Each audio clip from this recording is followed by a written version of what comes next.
Hey, Nick Digilio here. Thank you. Hey, our podcast kicks off. My podcast kicks off in less than 2 weeks. RadioMisfits.com. You can check it out. There's a little sample at RadioMisfits.com right now, just to put something out there. It's just a 2-minute quick little a little sample of sound bites and things like that will remind you of my WEGN radio show. So go to RadioMisfits.com right now and check it out and subscribe. And full episodes will start dropping in a couple of weeks. Every Tuesday and every Friday of each week, there'll be a new podcast. It'll be about 2 hours long in length, sometimes a little bit longer. We'll have the regular guests that we used to have on. I will talk about movies. Esmeralda Leon, my old buddy from my WGN show, used to do traffic and be a part of my show. She'll be on every episode, and we'll talk about stuff and have some fun. It'll be about pop culture and entertainment and movies, do movie reviews, and all kinds of great stuff. It'll be fun. So that'll be coming up. But there's a little sample, just like a 2-minute little sample, so that there's something out there that you can check out and subscribe to. So go to RadioMisfits.com, and wherever, it'll be available everywhere where you get podcasts. It's going to be a lot of fun. Also, check me out on Patreon. It helps keep things going, helps me out a lot. It's not easy to put up videos and to put up content, and so sometimes I need a little help. And if you want to help, that'd be great. Patreon.com/NickDShow. Subscribe right now, and you can donate $3, $9, $25 a month, whatever. You'll get extra bonus stuff, including videos about the real story about what happened at WGN, the truth, not the lies. You'll get that. But become a patron and help out, and it's easy to do. Just donate a little dough every month, and you'll get those bonuses, all kinds of cool stuff. Plus, it'll help a lot. So patreon.com/NickDShow. Okay, today is Robert Duvall's birthday. Yes, Robert Duvall. 91 years old today. Arguably one of the best actors on the planet. I don't think anybody would deny that. He's been in a ton of stuff. If you look up his page at IMDb, the filmography goes on. It's like 100 and something movies and a bunch of other television appearances and things like that. Remarkable actor. Nominated several times for Academy Awards. He's won Academy Award. And I would like to talk about some of my favorite and some of the best movies that Robert Duvall has been in over the years. 91 years old. And then I want to close out with a personal story that I have about an encounter and a little bit of time that I spent with Robert Duvall some years ago. It's a fun story and one of my favorites. And I'll tell you about my encounter and my little story about hanging with Robert Duvall. Or as he likes to be called, Bobby D. Yeah, that's right. He insisted that I call him Bobby D. So he, to me and it's Bobby D. He's Bobby D. So anyway, Bobby D turns 21. Turns 21. He's legal. He can finally buy booze. He's 91. He's 91 today. Started out his career doing a lot of TV. If you go back and look at some of the classic TV shows of the past, some of the great television shows of the 50s and 60s, he pops up in the 60s especially. He pops up in a lot of them. You can check him out. He's in Route 66. He's in The Naked City, Alfred Hitchcock Presents, Playhouse 90. He did a couple of those. He was in the Mod Squad. He was a regular on the FBI. And of course, people remember him from a couple of great episodes, classic ones, of The Twilight Zone.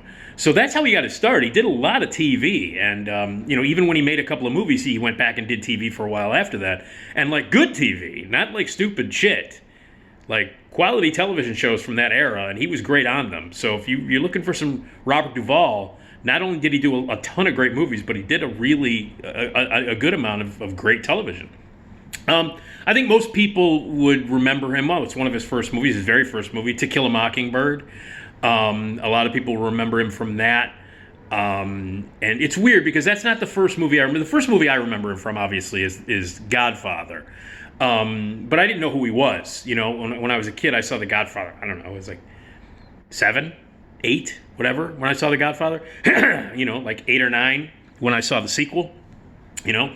So I really didn't know at that time. I really didn't know who he was, but I remember him from a Charles Bronson action movie called Breakout, where Bronson plays this like sort of dude for hire who breaks this guy out of prison, and the guy that they're going to break out of prison is Robert Duvall. And I remembered him from, The Godfather, obviously, but the first movie that really stuck with me as a kid was Breakout. Was Breakout, which I know a lot of people, looking at Robert Duvall's like resume, Breakout doesn't stand out above a lot of the rest of the movies, but for some reason I love that movie. It's one of my favorite Bronson movies. And Bronson in the 70s, you got to understand, Bronson in the 70s made a weird comeback in the 80s, making all those Cannon movies, those movies for Cannon, the Golden Globus productions and shit. But in the 70s, Bronson was a badass. I mean, he made a lot of really cool genre movies, and Breakout was one of them. One of the 9 million movies that he made with his wife at the time, Jill Ireland. But Robert Duvall played this guy who, if I remember correctly, I haven't seen it in a long time, but he was in like a Mexican prison, and he was unjustly being kept there. And so they break him out, and the movie's called Breakout, and Duvall plays the guy that they break out. And I remember a lot about that movie, but the most incredible, notorious moment in that movie involves like Duvall. They're coming to get him. They're coming to get Duvall, and he's got to jump onto a plane, a prop plane. As it comes in, he's got to jump on it, and he ducks out of the way, and one of the bad guys gets chopped up by the airplane propeller. I just remember that like being one of the coolest things when I was a kid. Saw it at the Davis Theater. It was like, oh, that dude just got chopped up by the airplane propeller. Fucking cool. And it was like really awesome. But I remember Duvall being in that. But I guess, obviously, To Kill a Mockingbird, MASH, he played Frank Burns before Larry Linville in the TV show. Played it much more seriously and much more sort of psychotically. Guy has a mental breakdown in the movie. So he did those early on. And then The Godfather came in, and that was it. It was like, okay, man, To Kill a Mockingbird, MASH, now The Godfather. The guy was a legend like 5 films in after all the TV credits he did.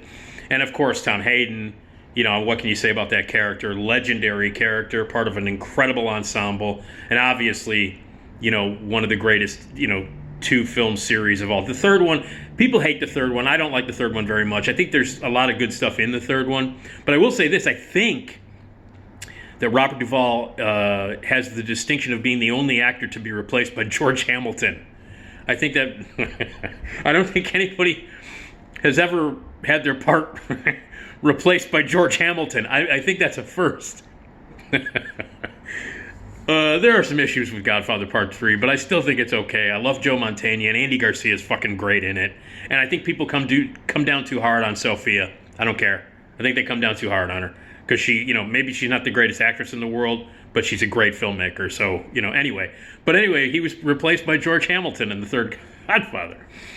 And then you've got stuff like The Killer Elite. So in the 70s, Duvall jumped into these sort of genre action movies. Peckinpah directed Killer Elite with James Caan. Terrific movie, and he's great in that. And he did Breakout and there was a period of time in the mid 70s where there was these great genre action films. By the way, anything that came out in the 70s was likely pretty good. Even if it sucked, it was good. Because, and I've said this a million times, the 70s were absolutely, without question, the best decade for films ever. Ever.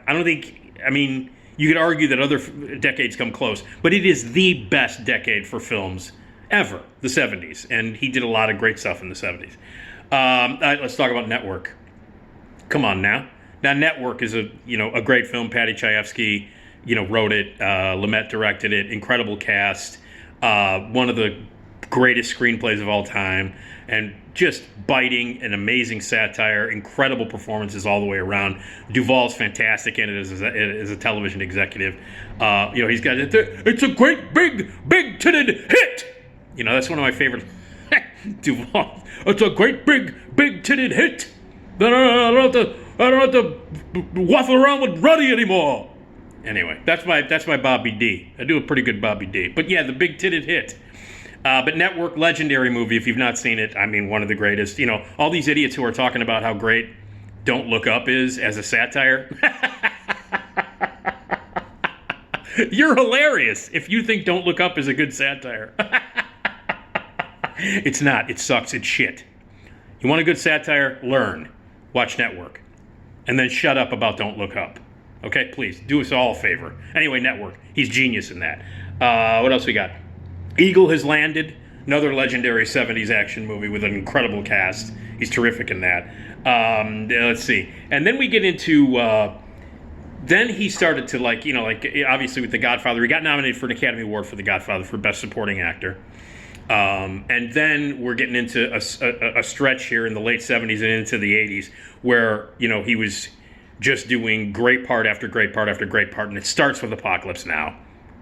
He's unbelievable in Apocalypse Now. Charlie Don't Surf. That's my Bobby D. Obviously, Apocalypse Now, I think Apocalypse Now is a perfect movie until the last half hour. I'm one of these people, I got an issue with the end of Apocalypse Now, always have. I don't care if it's the 50th cut. I don't care if it's Redux. By the way, Redux is not as good. That whole French, visit, that whole 20-minute, French visit, there's a reason why it should have been cut out of the movie. But anyway, I've always had an issue with the last 20 minutes of Apocalypse Now. Always.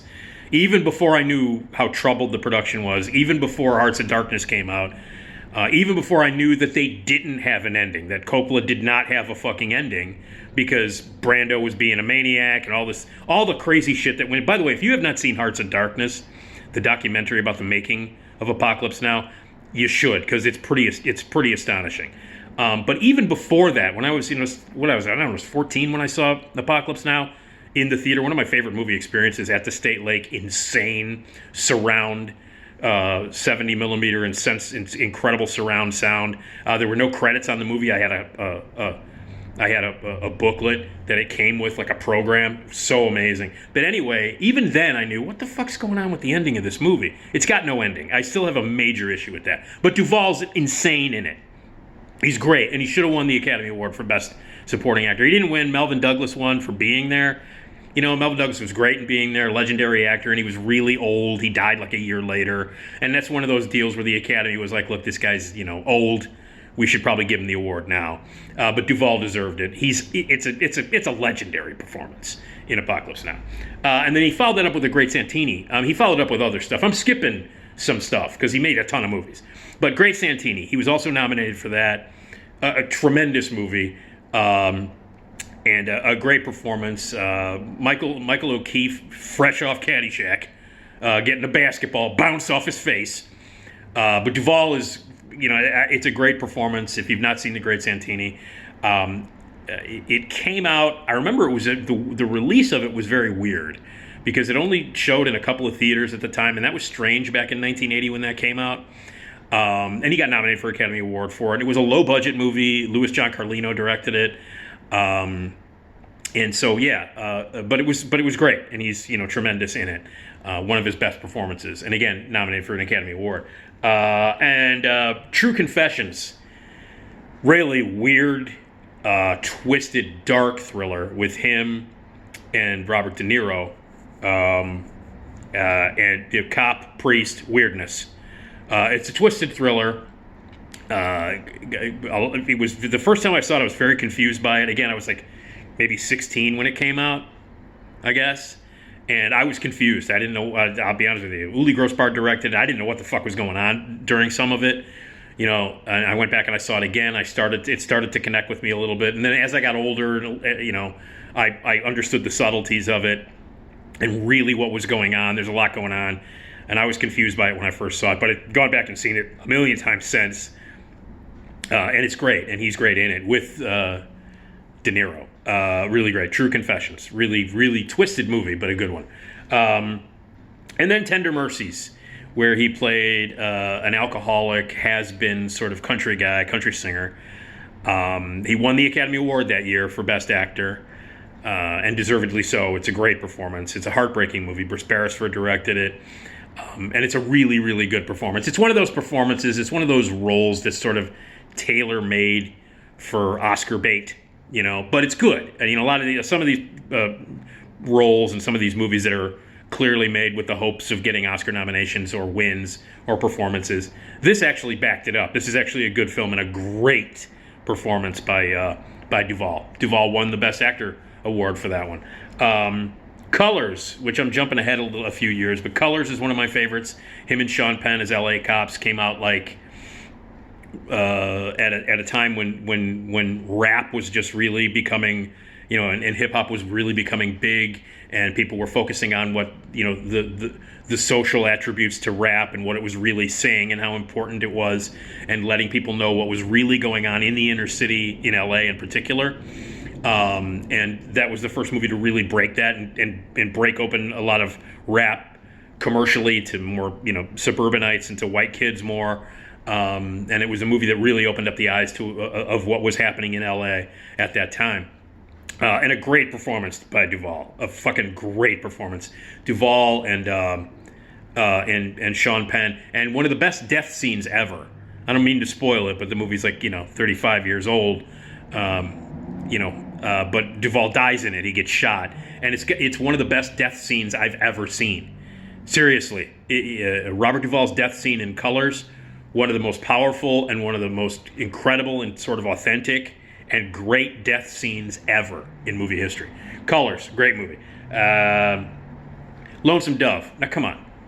Lonesome Dove.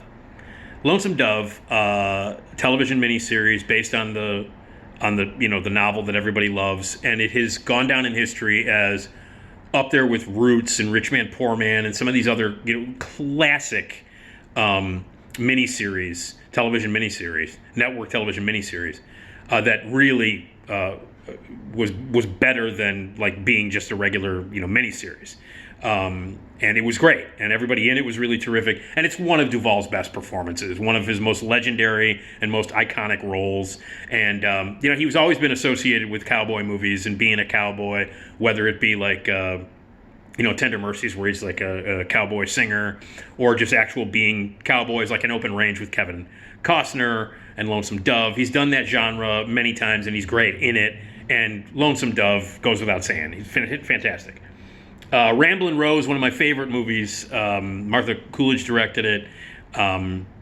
It's Laura Dern, remarkable in it. It's a great movie, one of the best movies in 1991, and Duvall is unbelievable in it. He's got the line, "Replace that titty," in it. He's something about tits, big titted head in Network, and then "Replace that titty" in Ramblin' Rose. Great performance in Ramblin' Rose. I want to mention Wrestling Ernest Hemingway. Wrestling Ernest Hemingway is a silly movie. It's a fun movie, though. It's with him and Richard Harris. Richard Harris plays this shocking alcoholic Irish sea captain, and Duvall plays this retired Cuban barber, and they strike up a friendship. They're old guys, and they strike up a friendship, and Sandra Bullock is in it, Shirley MacLaine. Our buddy Steve Conrad from Chicago wrote it. And it's not a particularly great movie. Some of it is kind of corny. And the performances are really hammy. Really, really unapologetically hammy with Richard Harris and Robert Duvall. Remember, there's a lot of mouth acting. He does a lot of, Duvall does a lot he does a lot of tongue and mouth acting in that. And remember, he likes bacon sandwiches. I like bacon sandwiches. He enjoys bacon. He eats a lot of bacon in the movie. And I just remember not thinking the movie was very great. It was kind of corny. But I love the performances. Him and Richard Harris, both just like ham to the hilt, but awesome. Because you're watching two great actors just hamming it up and having a great time. And lots of mouth action by Bobby D. Bobby D doing the mouth stuff, loving bacon. So that's Wrestling Ernest Hemingway. Family Thing, Billy Bob Thornton wrote this one. Really terrific movie. With a great performance by Duvall. That's a great one. The Apostle, which is a film that he also co-wrote and directed, where he plays like a sort of a minister, fire and brimstone preacher in it, an apostle as he's called. And it's a remarkable performance and a really great movie. And that's the time period when I met him. And I'll get to that story in a minute. But I met him when he was in town to receive an award for The Apostle, which he wrote and directed and was in. And it's a really kind of a stunning movie and a great performance. about an evangelist, and not the greatest guy in the world, but a great performance, The Apostle. Civil Action, a solid courtroom movie. John Travolta. He also got nominated for that too. He got nominated for supporting actor for a Civil Action. Another sort of mid-90s Duvall solid supporting performance, and because he's Duvall, he got nominated for his work in it, and he's great in it. Civil Action. Assassination Tango, a movie that he made he played a hitman, but he liked to dance and do the tango. Another personal movie for Duvall, because at that time he was married to a woman who was a professional tango dancer, and I got to meet her. She's part of the story. And he made this movie about this passion he has for tangoing. He did all the dancing himself. He was an incredible dancer and learned the tango, and it became part of his life. And he made a movie about the combination of being a hitman and a tango dancer, and it's good. Assassination Tango, really strong. Get Low, I love this movie. Get Low, he plays an old crazy dude who wants to have his funeral. He wants to plan his funeral and get it done, and have all the people that he hated and all the people that he loved show up and celebrate his life at this funeral. It's called Get Low. He didn't get nominated for it. He should have. Bill Murray was his co-star in that. Low budget movie, but an incredible performance by Duvall. And a very entertaining and a thought-provoking movie about life. And he plays a real character, like he does in a lot of movies. Duvall has a tendency to play real characters, who have a lot of quirks and a lot of kind of weirdness to them. And certainly that's the case with Get Low. I loved him in it. It's one of my favorite Duvall performances in Duvall movies. So Get Low, great movie with Bill Murray. Crazy Heart, it only seemed appropriate that he starred in this movie, where he's kind of like handing the baton over to Jeff Bridges, who won the Academy Award that year for playing an alcoholic, has-been sort of country singer. And since Duvall kind of did that perfectly back in Tender Mercies, he's in the movie, and it's incredible to see the two of them together, like Duvall and Jeff Bridges together. That's magic. That's just magic. Jeff Bridges is my favorite actor of all time. He's my favorite actor of all time. He finally won an Academy Award in Crazy Heart, and to see those two guys together, it's magic. It's just magic. Crazy Heart. And then you have The Judge, which is a pretty bad movie, but he got nominated for it. Duvall got nominated for it. Another one of those deals where it's a pretty crappy movie, directed by the director of Wedding Crashers. But anyway, it's a courtroom movie, and obviously it's called The Judge. It's got an interesting cast, but it's a terrible movie. But he's fun in it. He has a great time. He got nominated. I think he was surprised as anybody that he got the nomination. But he got the nomination because he's fucking Bobby D. You give Bobby D a nomination because he's fucking Bobby D. Even in a shitty movie like The Judge. And then most recently, it's not the most recent thing he did, but right here in Chicago, he spent a good deal of time right here in this wonderful city, Bobby D, making Widows, which is one of the most painfully underrated movies and terribly underseen movies. The fact that this movie flopped is fucking ridiculous. But Widows is a great movie about a bunch of widows who decide that they're going to do a heist. They were the wives of these thieves, thieves who pull off heists, and led by Viola Davis and an incredible cast of women. Shot here in Chicago, Colin Farrell, a whole bunch of great actors and actresses in it. Great use of this city. I mean, incredible use of this city. It's a great movie that like 5 people saw. One of the best movies of that year. One of the best Chicago movies. It's a great film, and nobody's seen it, which is really a fucking sin. It's really just a goddamn shame. If you haven't seen Widows, and you probably haven't, you should. It's great. And Duvall, Bobby D, my man Bobby D, is amazing in it.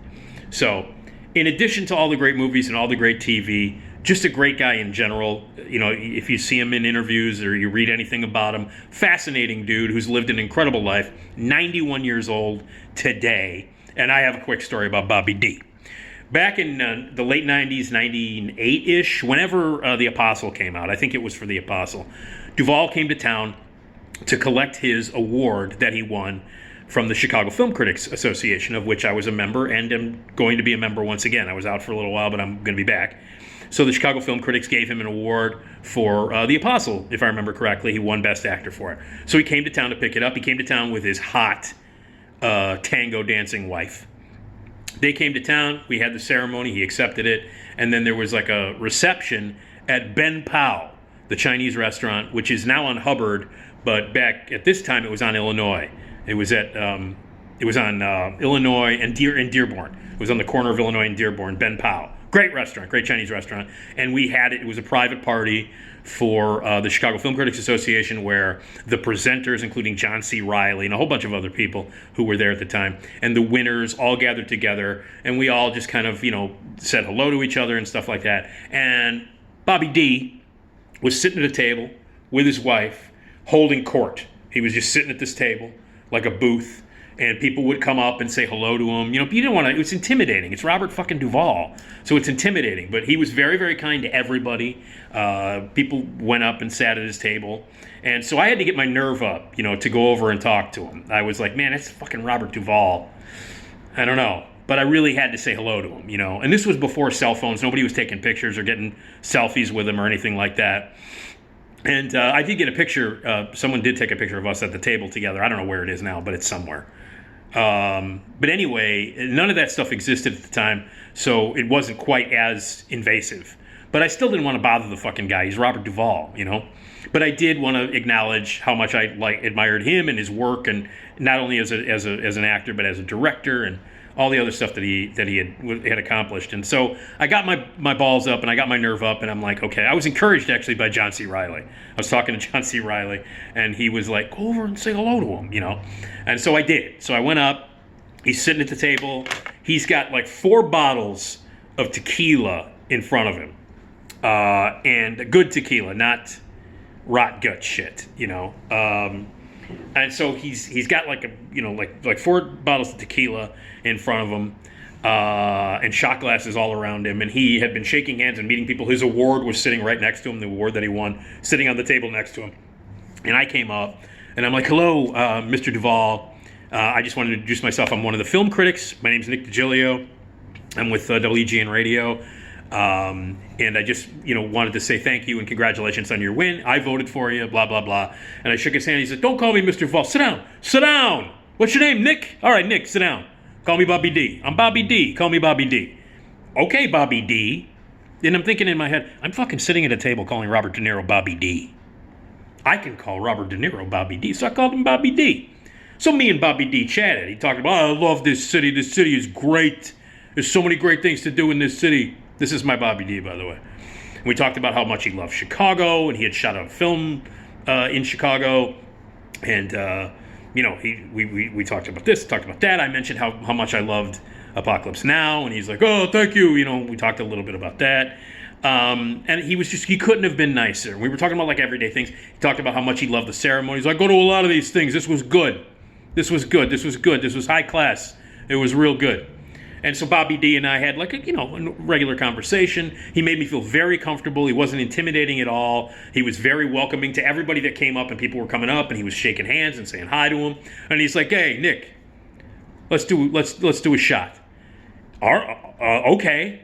I'll take and I didn't order. I was about to order, at that time, I think I was probably drinking Jägermeister at that time, or Malort. Probably Malort, but they're not going to have Malort at Ben Pao. But anyway, I was like, well, okay, I'll have it. And he starts pouring tequila. Now, I'm a recovering alcoholic, but I never even got into tequila. Even as an alcoholic, I never liked tequila. And let me tell you something. I enjoyed my liquor. You put a bottle of Jameson in front of me, it'd be gone in 20 minutes.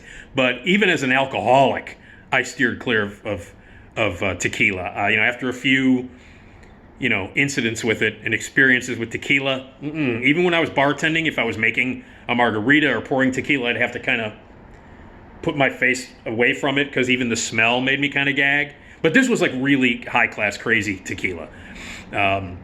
So he's like, all right, and he pours me a giant shot of tequila. And he pours himself a giant shot of tequila and his wife a giant shot of tequila. He's like, okay, let's do this. And so, all right, I'm going to do a shot of tequila. I wouldn't do this, but it's Bobby D. When Bobby D pours you a shot of tequila, you fucking drink the shot of tequila.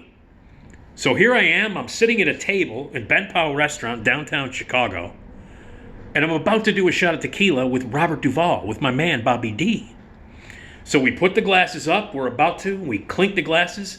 And he's about to do the toast, and we're waiting. He's like, okay. And we wait, and he goes, yo quiero Taco Bell. Boom! And he does the shot, and we do the shot. He said, yo quiero Taco Bell. And after we do the shot, he slams the glass down. He goes, I love that fucking dog. So he loved the Taco Bell dog. Bobby D loves the Taco Bell dog. Who knew? But yeah, I'm not making that up. I had a shot of tequila with Bobby D. We held up our glasses. He went, yo quiero Taco Bell, loudly. Did the shot, put it down, and he said, I love that fucking dog. Okay. And then I was like, all right, that's it. I can't top that, you know. And the tequila, by the way, was very smooth. I guess when it's expensive tequila and not rot gut shit, even Cuervo, it's not bad. I mean, I took it, I was like, wow, okay, that didn't make me vomit all over the place. And how embarrassing would it have been, like, if I did a shot of tequila with Bobby D and then puked all over the table? Whoa, you're an idiot. You're a big-titted idiot. So anyway, so yeah, that's my story, true story. He said, yo quiero Taco Bell. We did the shot. He loved the goddamn Taco Bell dog. And at that point, I was out. I was like, okay, Bobby D, nice to meet you. Nice to meet you, Nick. And I walked away. So that's my encounter with Bobby D. And I still call him Bobby D. I call him up every once in a while. Hey, Bobby D, what's up? Who the fuck is this? How'd you get my number? Click. Anyway, so Robert Duvall, Bobby D, 91 years old today. And he's got a movie in the works. He's doing a movie right now. He continues to work. And again, if you haven't seen one of his most recent movies, great supporting performance in Widows, which is a fucking great movie that everybody should watch. So there you go. But yeah, Robert Duvall. One of the best actors on the planet, and you know, his body of work is incredible. And happy birthday, happy 91st birthday. I hope you did a shot of tequila. He's no longer with the tangoing wife. Jeez, they got divorced. But I hope that whoever you're with and the family that you're with, you celebrate. And I hope that somebody gets their phone out and shows you some old Taco Bell commercials. Yo quiero Taco Bell. He loved the Taco Bell dog. Okay, anyway. All right. So thanks for checking out the video. Again, podcast officially kicks off in a couple of weeks. You can check out just like a minute of crazy clips that's available now at radiomisfits.com. So thanks, and we'll talk to you soon.